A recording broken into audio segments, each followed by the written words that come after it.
সেই কীভাবে আমাদের মুক্তি হবে, সেই বাণীগুলি, যে বাণীগুলি গুরু রবিদাস যে আমাদেরকে অমৃত বাণীতে উল্লেখ করে দিয়েছেন।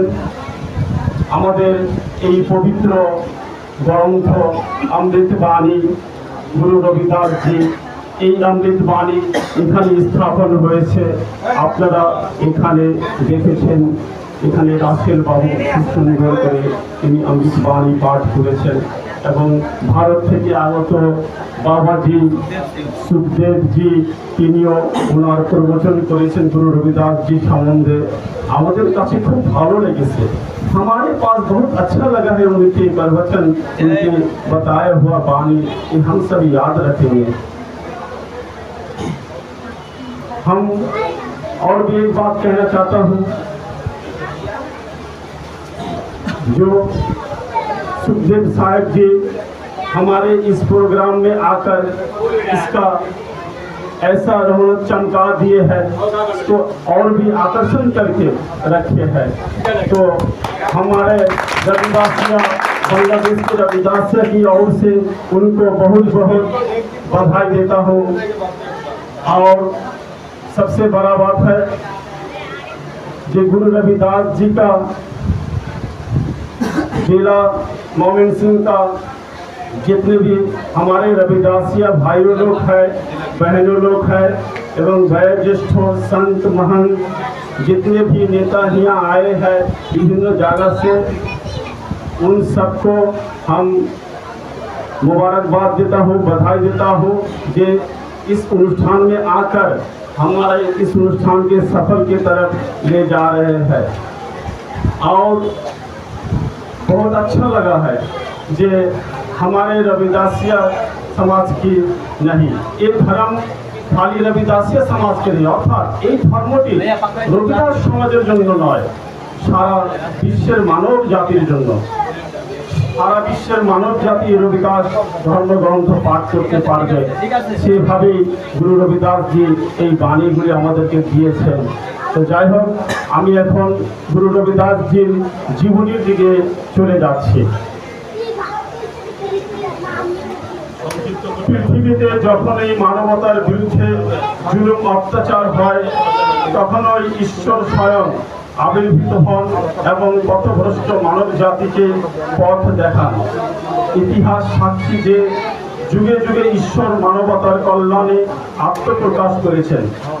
ভারতের মধ্যযুগে সতগুরু নামদেব জি, সতগুরু কবির জি, সতগুরু সেন জি, সতগুরু রবিদাস জি, সতগুরু নানক দেব জি এবং আরও অনেক মহাপুরুষ পৃথিবীতে এসেছিলেন এবং মানবতাকে বৈষম্য থেকে মুক্ত করার এবং ভক্তির সহিত ঈশ্বরের সঙ্গে সংযোগ স্থাপনের পবিত্র উপদেশ দিয়েছিলেন। ত্রয়োদশ ও চতুর্দশ শতাব্দীতে ভারতের ইতিহাসে একটি ভয়ানক সময় ছিল, যখন ভারতের মানুষ বিদেশি রাজাদের অত্যাচারে অসন্তুষ্ট ছিল এবং ভারতীয় সমাজ ও বর্ণের ভিত্তিতে বিভক্ত ছিল। সে সময় ভারতের প্রধানত দুটি ধর্ম ছিল, ইসলাম ও হিন্দু ধর্ম। এমন পরিস্থিতিতে ভারতের শূদ্ররা সমাজের মানবাধিকার থেকে বঞ্চিত ছিল। শিক্ষা লাভ, ভালো পোশাক পরা ও ভালো জীবন যাপনের অধিকার তাদের ছিল না। এমনকি তাদের ছায়াকেও ঘৃণা করা হতো। পৃথিবীর মাতার আর্তনাদ এবং দুঃখী মানবতার কান্না শুনে ভগবান শ্রী গুরু রবিদাস জি মহারাজ রূপে মানবতার কাছে সত্য প্রচারের জন্য এই পৃথিবীতে অবতীর্ণ হন। মহারাজ সদ্গুরু রবিদাস জির আগমনে সাথে সম্পর্কিত বাণী উল্লেখিত আছে। 1433 की माघ सुदी 15 दुखियों के कल्याण नहीं प्रकटे श्री रविदास। এই বাণীটি বাংলা উচ্চারণে বলছি। 1433 বিক্রমী সম্বৎ 15 মাঘ পূর্ণিমা প্রকাশ অসহায়দের কল্যাণ হেতু অবতীর্ণ হইলেন শ্রী রবিদাস। গুরুজি 15 মাঘ পূর্ণিমা তিথি সম্বৎ 1433 1377 খ্রিস্টাব্দ পিতা সন্তোষ দাসজি ও মাতা কলসী দেবীজি পবিত্র গর্ভ হইতে শ্রী গোবর্ধনপুর গ্রামের দুঃখী মানুষের কল্যাণ হেতু ভারতবর্ষের বিখ্যাত শহর বারাণসীতে আগমন ও হয়। গুরুজির পিতামহ পূজনীয় কালুরামজি ও দাদিজি শ্রীমতী লখপতিজি।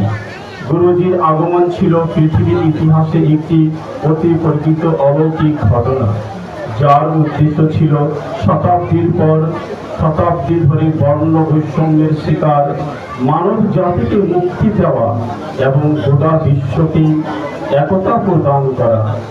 মানবতার বিরোধীদের মানবতার শিক্ষা দিয়ে সমগ্র বিশ্বের জন্য ঐক্য, সাম্য, পারস্পরিক সম্প্রীতি এবং ঈশ্বরের নামের পবিত্র উপদেশ দিতে হয়েছিল। গুরুজির যখন আগমন হলো, সেখানে একটি বিস্ময়কর আলো প্রকাশিত হচ্ছিল, যার আলোয় আলোকিত হয়েছিল সারা বিশ্ব। বড় বড় মহান ঋষিমণি ও তপস্বী এই জ্যোতির্ময় আলো দেখে নতমস্তক হয়ে বললেন যে এই দয়াময় ভগবান জীবকে অত্যাচারের আগুন থেকে রক্ষা করার জন্য আবির্ভূত হয়েছে। শ্রী গুরু রবিদাসজির জন্মের সময় এমন একটি চমৎকার আলো ছিল যে দাই মায়ের দৃষ্টিশক্তি দুর্বল ছিল। চমৎকার আলোর কারণে দৃষ্টিশক্তি ঠিক হয়ে গেল। তাই মা গুরুজির মাতা ও পিতাকে অভিনন্দন জানাতে গিয়ে বলেছিলেন যে তার হাতে অনেক সন্তানের জন্ম হয়েছে, কিন্তু আজ পর্যন্ত এমন সন্তান দেখেনি। এই শিশুর সমস্ত অঙ্গ আলোয় পরিপূর্ণ। এই শিশুটি আপনার নাম বিশ্বে পরিচিত করবে। শিশুটির নাম রাখা হয় রবিদাস, যার অর্থ সূর্য যেমন অন্ধকার দূর করে সারা বিশ্বকে আলো দেয়, তেমনি অন্ধকারে ঘেরা মানবতাকে সত্যের আলো দেখাবে এই শিশুটি। রবিদাসজি পারিবারিক কাজে মনোযোগী ও কর্মঠ ছিলেন। অর্ধাঙ্গিনীর নাম ছিল শ্রীমতী লোনা দেবীজি। তিনি তার স্বামীর সেবার পাশাপাশি ঈশ্বরের নাম জপ ও ভক্তি করিতেন। তাদের একমাত্র সন্তানের নাম ছিল শ্রীমান বিজয় দাস। প্রায় 6 শতাব্দী পার হওয়ার পর এরা সন্ত সরবন দাসজি सचखंड बल्लान के महापुरुष ब्रह्मलीन संत बाबा पीपल दास जी, ब्रह्मलीन 108 संत श्री दास जी एवं ब्रह्मलीन श्री 108 संत गरीब दास जी महाप्रचेष्टार पर गुरु रविदास जी जन्म स्थान खुঁজে বের করেন। শ্রী গুরু রবিদাসজির জন্মস্থানে একটি মন্দির নির্মাণের সৌভাগ্য হয়েছে। এই মন্দিরটি সারা বিশ্বের ভক্তদের জন্য একটি মহান স্থান, তীর্থস্থান। এই মহান স্থানের নিকট তেঁতুল গাছটিও রয়েছে, যে গাছটির নিচে বসে শ্রী গুরু রবিদাসজি মানুষকে সত্যের উপদেশ দিতেন। संत हरिदास महाराज जी যখন শ্রী গুরু রবিদাস যে মন্দির এর ভিত্তি স্থাপন প্রস্তর স্থাপন করেন, এই তেঁতুল গাছটি শুকনো ছিল। সন্ত হরিদাস জি নিজের হাত দিয়ে এই গাছে জল দেওয়া শুরু করেন। তখন এই তেঁতুল গাছটি পুনরায় সবুজ হতে শুরু করে, যা এই মহান স্থানটির কাছে এখনো সুশোভিত। এখানে ভক্তগণ শ্রদ্ধার সাথে প্রণাম করে। পৃথিবীর প্রতিটি কোণা কোণা থেকে মানুষ তাদের শ্রদ্ধার ফুল নিবেদন করতে এবং নিজের জীবনকে সফল করতে এই মহান পবিত্র তীর্থস্থানে আসেন। গুরু রবিদাসজির জীবনী থেকে সংক্ষিপ্তভাবে এখানে নেওয়া, তিনি আরো কিছু কথা বলেছেন। কিছুক্ষণ আগে আমাদের রাজশাহী থেকে লিটন দাদা এসে বেগমপুরা শহরের কথা তিনি বলেছেন, এখানে আমি বাণীযুক্তভাবে বলতে চাই।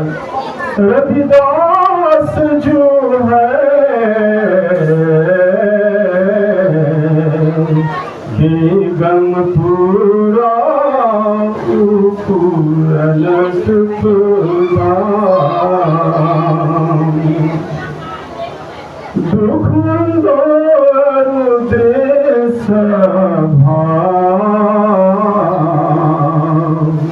नाही बसही था।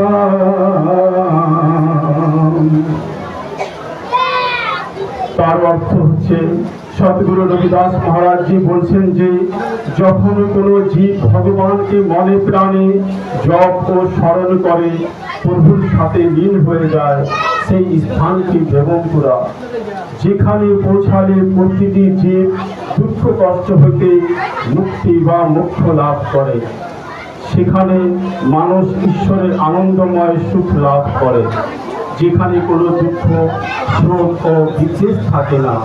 তার দ্বিতীয় অর্থ, সদ্গুরু রবিদাস মহারাজজি সমগ্র বিশ্বে বেগমপুরা শহর প্রতিষ্ঠার পবিত্র সংকল্প দিয়েছেন, যেখানে বসবাসকারী প্রতিটি জীব ভেদভাব দুঃখ কষ্ট হইতে মুক্ত এবং সকল জীবের জন্য পরিপূর্ণ সুখের স্থান, যেখানে কাউকে ভেদভাব দুঃখ শোক ও বৈষম্যের সম্মুখীন এবং দ্বিতীয় শ্রেণীর নাগরিক হিসেবে বিবেচিত হবে না।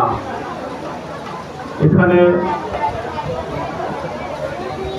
যেহেতু সময় সংক্ষেপ, এখানে আরো অনেকে আছেন।